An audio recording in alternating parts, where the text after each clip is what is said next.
అనాథ పిల్లల్ని తీసుకొని ఇంటికి వచ్చిన పెద్దాయనకు బాగి డబ్బులు ఇవ్వబోతూ ఉంటే, ఇది ఉమ్మడి ఆస్తి, నీ ఇష్టం వచ్చినట్టుగా ఖర్చు పెట్టడానికి వీల్లేదు అని చెప్పి చిత్ర అడ్డుపడుతూ ఉంటుంది.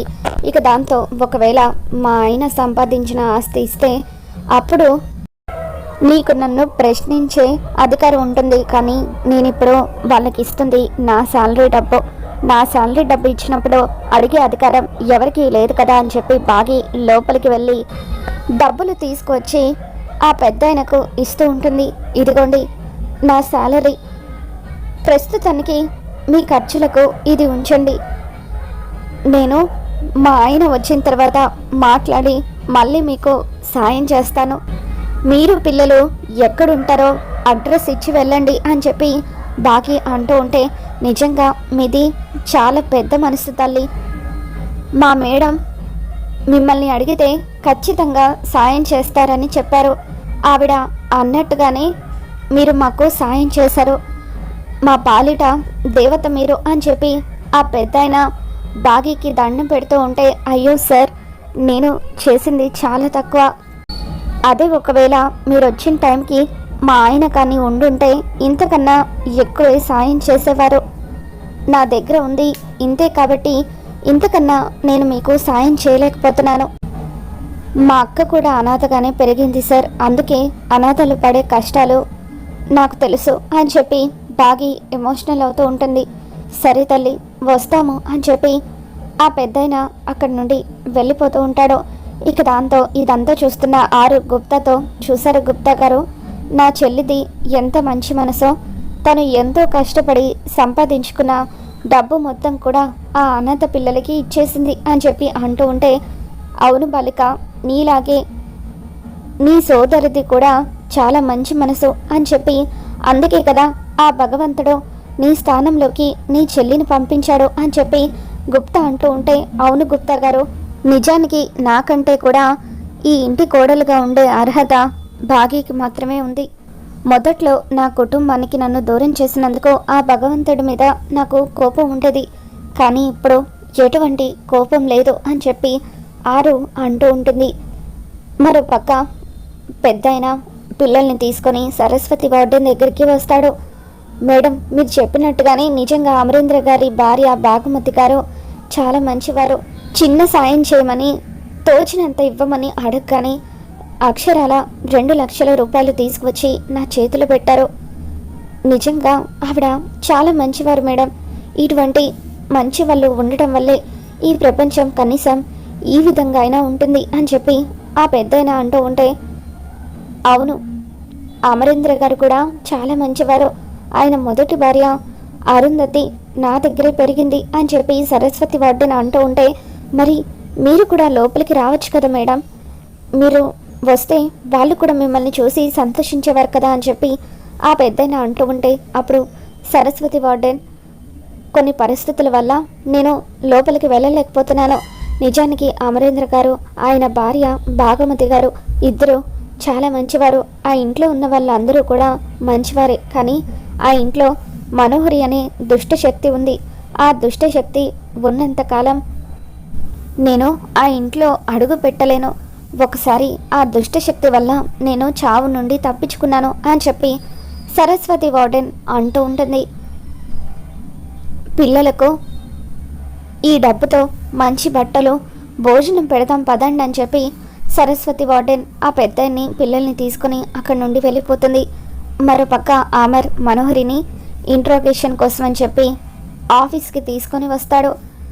ఇకప్పుడు రాథోడ్ అక్కడున్న స్టాఫ్ని, అమరేంద్ర సార్ ఆఫీస్కి వచ్చారు కదా ఎక్కడ అని చెప్పి అడుగుతూ ఉంటే, మనోహరి అనే ఆవిడ్ని ఇంట్రోగేట్ చేయడానికి ఆ రూమ్లోకి తీసుకుని వెళ్ళారు అని చెప్పి వాళ్ళు అనగానే రాథోడ్ చాలా హ్యాపీగా ఫీల్ అవుతూ, మనోహరిని ఇంట్రోగేట్ చేయడానికి తీసుకువెళ్ళారా అంటే, ఆ మనోహరి గురించి సార్కి నిజం తెలిసిపోయినట్టుంది, వెంటనే ఈ విషయం మిస్సమ్మకి చెప్పాలి, మిస్సమ్మ చాలా సంతోషిస్తుంది అని చెప్పి రాథోడ్ వెంటనే బాగీకి ఫోన్ చేస్తాడు. మిస్సమ్మ, నీకు ఒక గుడ్ న్యూస్ అని చెప్పి అంటూ ఉంటే, ఏంటి రాథోడ్ అది అని చెప్పి బాగీ అంటుంది, మనోహరి మీద సార్కి డౌట్ వచ్చేసింది, అందుకే తనని ఇంట్రోగేట్ చేయడానికి ఆఫీస్కి తీసుకుని వచ్చారు అని అంటూ ఉంటే, నువ్వు చెప్పేది నిజమా రాథోడ్?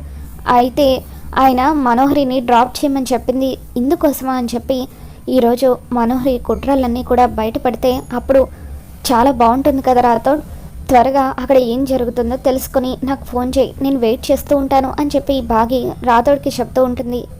అలాగే మిస్ అమ్మ అని చెప్పి రాథోడ్ ఆ రూమ్లో ఏం జరుగుతుందో అని చెప్పి చూస్తూ ఉంటాడు. ఇక అప్పుడు అమర్ తన రివాల్వర్ని చేత్తో పట్టుకొని తిప్పుతూ టేబుల్ మీద పెడుతూ ఉంటే మనోహరికి వెన్నులో వణుకు పుడుతూ ఉంటుంది. ఇదేంటి ఎప్పుడు లేంది అమర్ ఇలా నన్ను కొత్తగా ఇంట్రోగేట్ చేయడానికి పిలుస్తున్నాడు, కొంపు తీసి నా మీద డౌట్గానే వచ్చింది ఏంటి అని చెప్పి చాలా టెన్షన్ పడిపోతూ ఉంటుంది. మనోహరి, నువ్వు కోల్కతాకి వెళ్ళావు కదా, అక్కడికి ఎందుకు వెళ్ళావు? 2 ఏళ్ల పాటు అక్కడే ఉన్నావు, అప్పుడు నువ్వు ఏం చేశావు?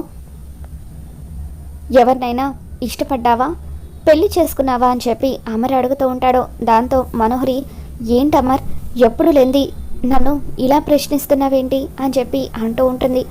చెప్పు మనోహరి అని అమర్ అంటూ ఉంటాడు.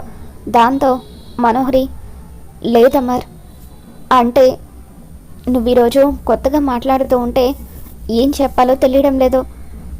నేను హైదరాబాద్లో ఉద్యోగం రాకపోవడంతో కొద్ది రోజులు అక్కడికి వెళ్తేనైనా జాబ్ చేయొచ్చు అనుకొని లైఫ్లో బాగా సెటిల్ అవ్వచ్చు అనుకొని కోల్కతాకి వెళ్ళాను. అక్కడ నేను ఎవరిని పెళ్లి చేసుకోలేదు అమర్ అని చెప్పి మనోహరి అంటూ ఉంటుంది. ఇక దాంతో అమర్, నువ్వు చెప్పేది నిజమేనా అని అంటూ ఉంటే, నేనెవరినైనా పెళ్లి చేసుకుంటే ఆరుకి తెలియకుండా ఉంటుందా అమర్ అని చెప్పి మనోహరి అంటూ ఉంటుంది. ఎలాగైనా సరే అమర్ దగ్గర కాన్ఫిడెంట్గా మాట్లాడి తప్పించుకోవాలి. నిజంగా ఒకవేళ అమర్ దగ్గర సాక్ష్యాలు ఉండుంటే ఇంత కూల్గా అడిగేవాడు కాదు. ఎలాగైనా సరే తప్పించుకోవాలి, ఈ ఒక్కసారికి తప్పించుకోవాలి, ప్లీజ్ దేవుడా నన్ను కాపాడు అని చెప్పి మనోహరి మనసులో అనుకుంటుంది. ఇక దాంతో అమర్, సరే మనోహరి ఇక నువ్వు వెళ్ళొచ్చు అని చెప్పి అంటూ ఉంటాడు. తర్వాత రాథోడ్ అమర్ దగ్గరికి వస్తాడు. ఏమైంది సార్, ఎందుకు మనోహరి మేడంని ఇంట్రోగేట్ చేస్తున్నారని చెప్పి అంటూ ఉంటే అప్పుడు అమర్, రణవీర్ భార్య మనోహరి ఏమోనని నాకు డౌట్ వచ్చింది, అందుకే తనని ఇంట్రోగేట్ చేద్దామని పిలిచాను అని అంటూ ఉంటే, మరి ఇప్పుడు రణవీర్ భార్య మనోహరి మేడం అని తేలిపోయిందా సార్ అని చెప్పి అంటూ ఉంటే, లేదు రాథోడ్, నా అనుమానం ఇంకా అలాగే మిగిలిపోయింది. మనోహరి పైకి ఒకటి చెప్తుంది కానీ తన లోపల ఇంకొకటి ఆలోచిస్తుంది. తను ఏదో దాస్తున్నట్టుగా నాకు అనిపిస్తుంది రాథోడ్. సరైన సాక్ష్యాధారాలు లేకుండా మనము మనోహరిని అనుమానించలేము అని చెప్పి అమర్, నాకు హెడ్ఏక్గా ఉంది, నేను ఇక ఇంటికి వెళ్తున్నాను అని చెప్పి ఇంటికి వచ్చేస్తూ ఉంటాడు. మరోపక్క రాథోడ్ బాగీకి ఫోన్ చేసి, మిస్ అమ్మ, ఈరోజు ఆ మనోహరి నిజస్వరూపం బయటపడుతుందేమోనని చాలా ఆశపడ్డాను, కానీ జస్ట్ కొంచెంలో తప్పించుకుంది అని చెప్పి రాథోడ్ అంటూ ఉంటాడు. ఆ మనోహరి మామూలుది కాదు రాథోడ్, చాలా తెలివిగా తప్పించుకుంటుంది. ఎలాగైనా సరే తన గురించి సాక్ష్యాలు సేకరించాలి, అప్పుడే ఆయన ఆ మనోహరిని బలంగా నమ్ముతారు. మనోహరిని ఇన్ని రోజులు ఆయన అనుమానించకపోవడానికి కారణం ఆరు అక్కతో స్నేహం చేయడం వల్లే ఆ మనోహరి ఇన్ని రోజులు బతికిపోయింది అని చెప్పి బాగి అంటూ ఉంటుంది. ఇక అమర్ ఇంటికి వచ్చాక బాగి అమర్ కోసం అని చెప్పి కాఫీ తీసుకొచ్చి ఇస్తుంది. ఆ తర్వాత బాగి ఉదయం జరిగిన ఇన్సిడెంట్ గురించి చెప్తూ, ఏమండి, ఒక పెద్దయినా పాపం పిల్లల్ని తీసుకొని ఇంటికి వచ్చాడండి. ఆ పిల్లల్ని చూస్తూ ఉంటే నాకు చాలా బాధగా అనిపించింది, వాళ్ళు చాలా కష్టాల్లో ఉన్నట్టుగా అనిపించింది, అందుకే నాకు చేతనైనంత సాయం చేశానని చెప్పి బాగి అంటూ ఉంటే, వాళ్ళ అడ్రస్ తీసుకోపోయావా బాగి, ఒకసారి మనం కూడా అక్కడికి వెళ్ళొచ్చేవాళ్ళం కదా అని చెప్పి అమర్ అంటూ ఉంటాడు. నేను వాళ్ళ అడ్రస్ తీసుకున్నానండి అని చెప్పి బాగి అంటూ ఉంటే, సరే అయితే ఒకసారి ఇప్పుడు అక్కడికి వెళ్ళొద్దాం పదా, పాపం ఆ పిల్లలకు ఎంత ఇబ్బంది అవుతుందో ఏంటో, వాళ్ళకి కావాల్సినంత సాయం చేద్దామని చెప్పి అమర్ అనడంతో, అలాగే అండి, నేను ఒకవేళ పిల్లల దగ్గరికి వెళ్తే వాళ్ళకి ఇద్దామని చెప్పి రకరకాల స్వీట్స్తో పాటు స్నాక్స్ కూడా చేశాను, మీకు అభ్యంతరం లేకపోతే నా చేతి వంటను వాళ్ళకు రుచి చూపిస్తానని చెప్పి బాగి అంటూ ఉంటుంది. ఇక దాంతో అమర్, నేనెందుకు వద్దంటాను బాగి, నిజానికి ఆరు కూడా ఇలాగే అనాథ పిల్లలకు తన చేత్తో వండి పెడుతూ ఉండేది, నువ్వు కూడా అలా చేస్తున్నందుకు నాకు చాలా సంతోషంగా ఉంది అని చెప్పి అమర్ అంటూ ఉంటాడు. అలా బాగి క్యారేజ్ తీసుకొని పిల్లల దగ్గరికి బయలుదేరి వస్తూ ఉంటుంది. అమర్ బాగి ఇద్దరు కూడా ఆ పెద్దని ఇచ్చిన అడ్రస్కి వస్తారు. ఇక అక్కడ సరస్వతి వార్డెన్ని చూడగానే అమర్ బాగి ఇద్దరు కూడా ఎంతగానో ఆనందపడిపోతూ, సరస్వతి వార్డెన్ గారు మీరా ఎలా ఉన్నారు? ఆ రోజు హాస్పిటల్లో మిమ్మల్ని అడ్మిట్ చేశాక ట్రీట్మెంట్ పూర్తయ్యాక మీరు అక్కడి నుండి వెళ్ళిపోయారని అన్నారు. ఆ రోజు నుండి మీకోసం మేము వెతకని చోటంటూ లేదు అని చెప్పి బాగి అమర్ ఇద్దరు కూడా సరస్వతి మేడంకి చెప్తూ ఉంటారు. ఇక దాంతో సరస్వతి మేడం, అమరేంద్ర సార్ మీకు నేను చాలా విషయాలు చెప్పాలి ఆ మనోహరి గురించి అని అంటూ ఉంటే బాగి ఒక్కసారిగా షాక్ అవుతూ ఉంటుంది. మీరు అనుకుంటున్నట్టుగా ఆ మనోహరి మంచిది కాదు, నరరూప రాక్షసి. అది కోల్కతాలో రణవీర్ అనే వ్యక్తిని పెళ్లి కూడా చేసుకుంది, ఆరుని చంపేసింది కూడా అదే అని చెప్పి మనోహరి కుట్రలన్నీ కూడా సరస్వతి వార్డెన్ అమర్ ముందు బయట పెట్టడంతో మనో నిజ స్వరూపం తెలుసుకొని అమర్ ఒక్కసారిగా షాక్ అవుతూ ఉంటాడు. ఇన్ని రోజులు నా భార్యని పొట్టన పెట్టుకొని నా కళ్ళ ముందు తిరుగుతూ నా కుటుంబానికి హాని తలపెట్టాలని చూసిన ఆ మనోహరిని నేను కనిపెట్టలేకపోయాను మేడం. ఇప్పుడే ఆ మనోహరి అంతు చూస్తాను అని చెప్పి అమర్ ఆవేశంగా అక్కడి నుండి బయలుదేరి వెళ్తూ ఉంటాడు. మరి మొత్తానికి సరస్వతి వార్డెన్ ద్వారా మనోహరి నిజ స్వరూపం అయితే అమర్కి తెలిసిపోయింది. మరి రాబోతున్న ఎపిసోడ్లో ఏం జరగబోతుందో మళ్ళీ మన ఛానల్లో తెలుసుకుందాం. ఈ వీడియో మీకు నచ్చినట్లయితే ఒక లైక్ చేయండి.